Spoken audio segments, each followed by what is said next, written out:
Volfas Engelman Balta.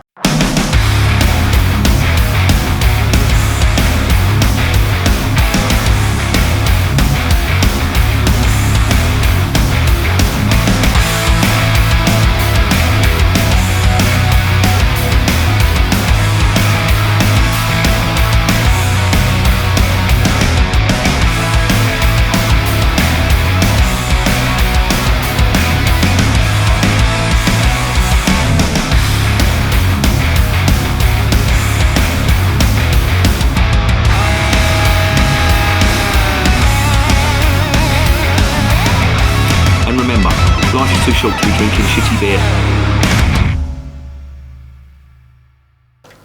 Welcome to another edition of Bands, Bikes and Booze Reviews.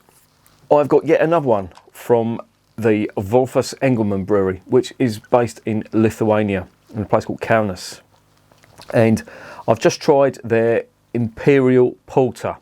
Now, it's nothing of the sort. It's not a porter and it's not imperial. What it is a very, very nice red ale crossed with a German Dunkel. Really nice, really impressed with it. Very surprised to see it in the supermarket round the corner. And they've got quite a few of the Volfas Engelman beers in there. To be honest, they're not great, most of them. I've tried the lager, I've tried the Pilsner, they do a premium lager, and a couple of other ones as well. And to be honest, they aren't that great. You'll probably see them up on the channel as and when I decide to post them up.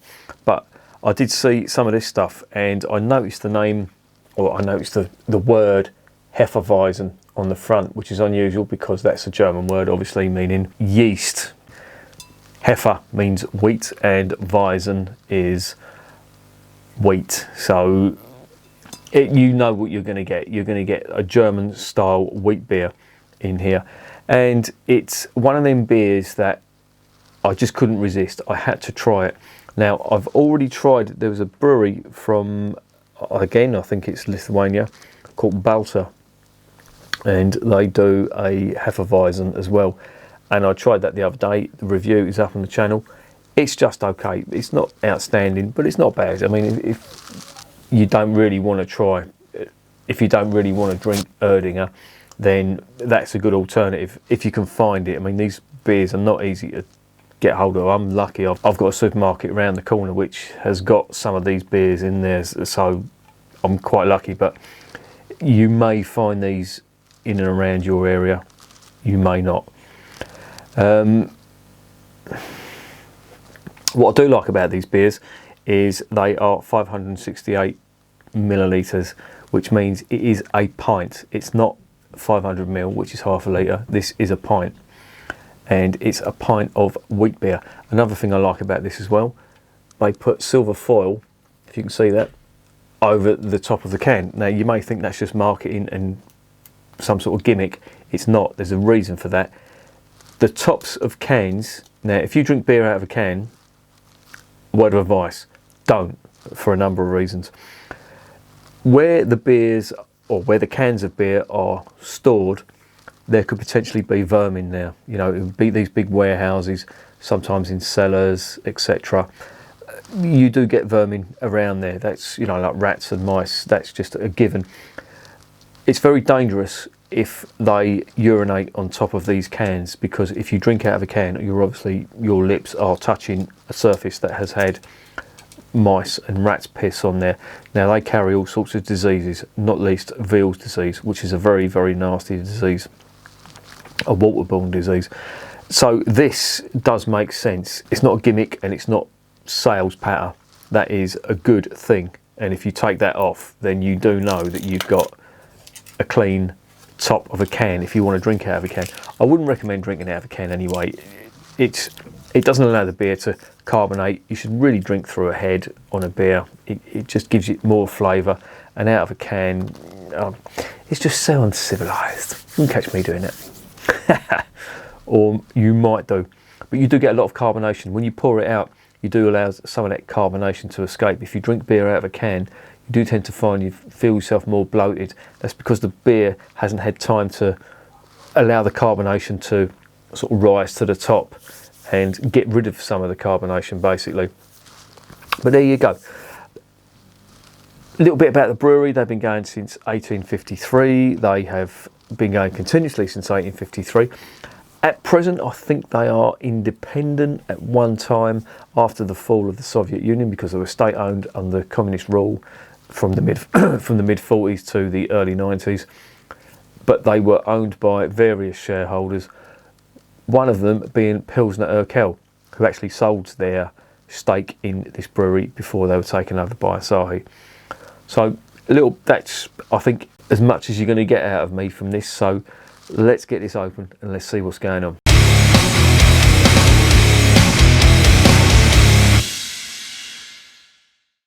Right, before we do, this is a 5% beer. It's in a 568ml can. There is no brew sheet on the website. All it keeps going on about is the way to pour it. Ingredients: water, wheat, malt, barley, hops. That's it. Hefeweizen kvitines. I think that's a kvitines. That means wheat in Lithuanian. And Visa Galva Auksayu. I do apologise to anybody Lithuanian who's watching this because I've absolutely butchered that. It literally translates to whole head, higher. So it basically means you need to put a head on this, which you do with wheat beer. So with that in mind, let's get this open and let's see what's going on.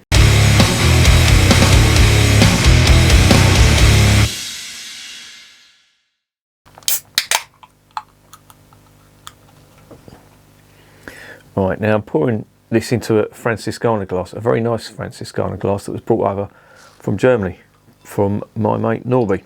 If you're watching, Norby, thank you very much for that glass. It has seen some action, believe me.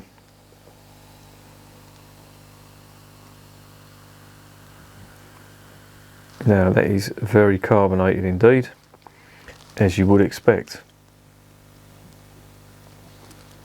What are we getting on the nose? Banana, clove, a little bit of spice on there. It does smell like a wheat beer. Aromas aren't big, but they are there. Now, I have got to try and get all of this, and it's a pint, into this glass. And I'm assuming there is sediment, so I want to get the whole lot.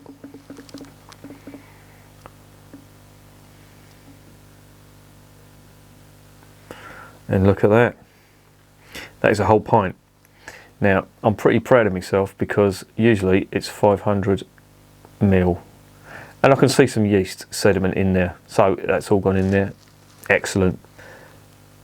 So I'm chuffed with that. That's everything in there. And yeah, it does smell like a German wheat beer. Aromas aren't big, I will say that, but it smells better than Erdinger. And if you think I'm bashing Erdinger unjustly, try some. And then try some proper Bavarian wheat beer. And you'll see why I get the ump. Percy's crying, he can smell the beer. You ain't getting none of this, mate. Head's dissipating quite quickly, so I'm gonna get this down at my Gregory Peck before it dies completely.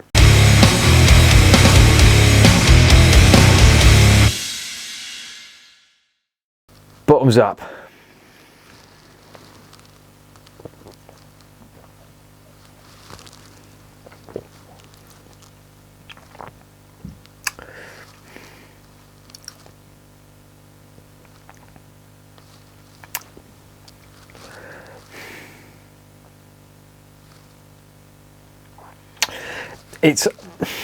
It's okay. Again, I'm going to compare it to Erdinger. This has got more in common with a German wheat beer than Erdinger has being brewed in Germany. So read into that what you will. It's okay. It's got the usual banana and clove. It's got the carbonation. It's got the head. If you look at the colour, it's a very pale, well, I wouldn't say it's very pale, but on good German wheat beers, if you can see, it's more of an orange hue than a yellow hue, as this is, then that's generally a good sign. This is a bit weak, the body's weak.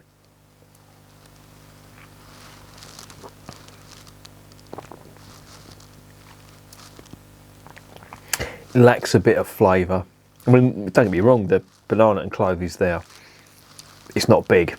Now, I'm not even going to compare it to the Schneider Weiss or Weihenstephaner wheat beers, which in my opinion are the two best Bavarian wheat beers. But the only thing I can compare it to is the Lidl wheat beer. Now, if you've ever tried Patronus or the Rheinbacher stuff, it tastes very much like that, which means it's macro brewed, not contract brewed, macro brewed, and just going through the motions. It's not bad, don't get me wrong, but it ain't great.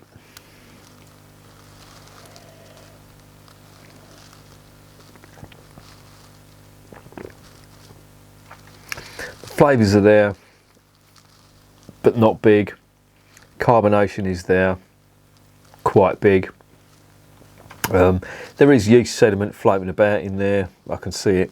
So it's attempting to do what it says on the tin, and there's no false marketing there. That is, you know, in a blindfold test, I'd say that was German, a Hefeweizen. Maybe contract brewed or maybe macro brewed, but nevertheless a Hefeweizen.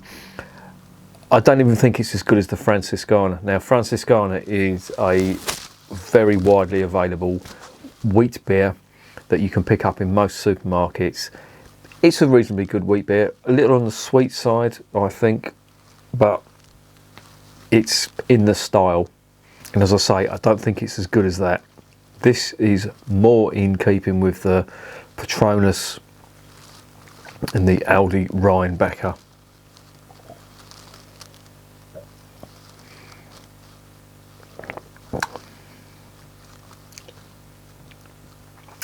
When you consider the price of the Patronus, which I think is $1.30 a bottle now, used to be $1.25, I'm not sure what it is now, it's cheap. The Aldi Rheinbacher, that's reasonably cheap as well. This is a bit dearer. This is, I think, about $1.80, something like that.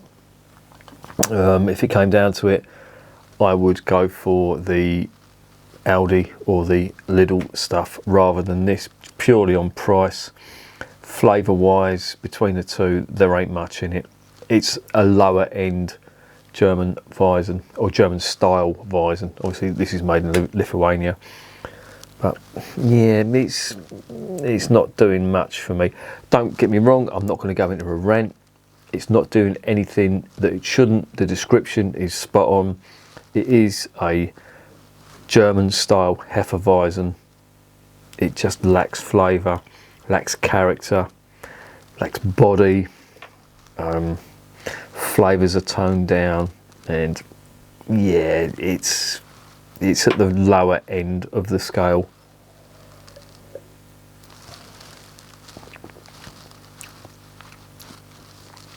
Yeah, I'll drink that. I'll have no problem drinking that, and if I really fancied a wheat beer, then I probably would buy it again, but it definitely wouldn't be my go-to beer. And I'm sure if you see this online, it's going to be over the £2 mark.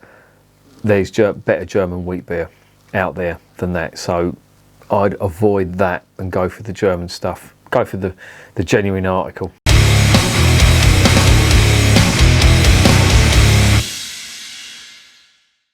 So what is the verdict on Volfas Engelman Balta? Well, yeah, it's doing what it says it should do on the tin. It's in the style of a German Hefeweizen. However, the flavours are lacking slightly. The body is weak. Carbonation's not bad, mouthfeel isn't bad.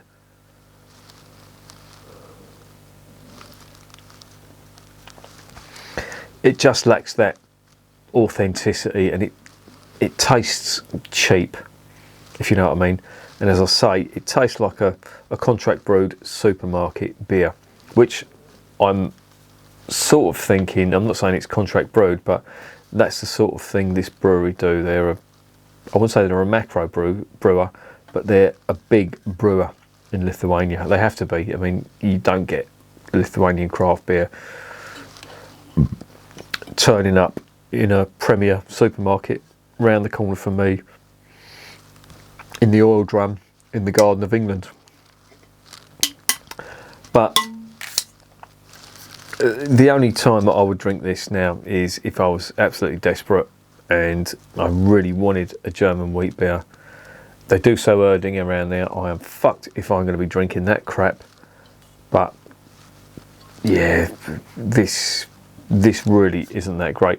I tried a good wheat beer the other day from a local brewer called Old Dairy, and now admittedly it was on draft, but that was superb. It was a German style Hefeweizen, and they really nailed it proper. There was big banana, big clove in there, and it tasted really good. Now I know it was on draft, and it was fresher, so that is going to make it taste nice, but I was absolutely bowled over by it. And then I was told, it was only not an experimental beer, but like a one-off batch that they did, and they had it in a local pub. But it's really good. I was really impressed by that. And sadly, they're not gonna be bottling it, because I would love to have reviewed that. But yeah, sadly not. This stuff, what am I going to give it? I mean, it's doing everything that it says it should. It's just not that great. I'm going to give it a 6 out of 10. And the reason I'm going to give it a 6 out of 10, the flavours aren't big. The cost of it is about the same as a Paulaner Weiss beer, which is available. Well, it's not. That's a lie, because this was under £2. For a few quid more, for a few pence more, you could get a really top drawer wheat beer from Tesco's or Morrison's or somewhere in the Paulaner stuff. But yeah, it's a poor imitation. That's what I'm going to say. So I'm going to give it a 6 out of 10. If you're desperate for a wheat beer and you see this and there's no other wheat beer available, or if there's Erdinger and this, get that. Don't get Erdinger. And remember, beer is working class champagne.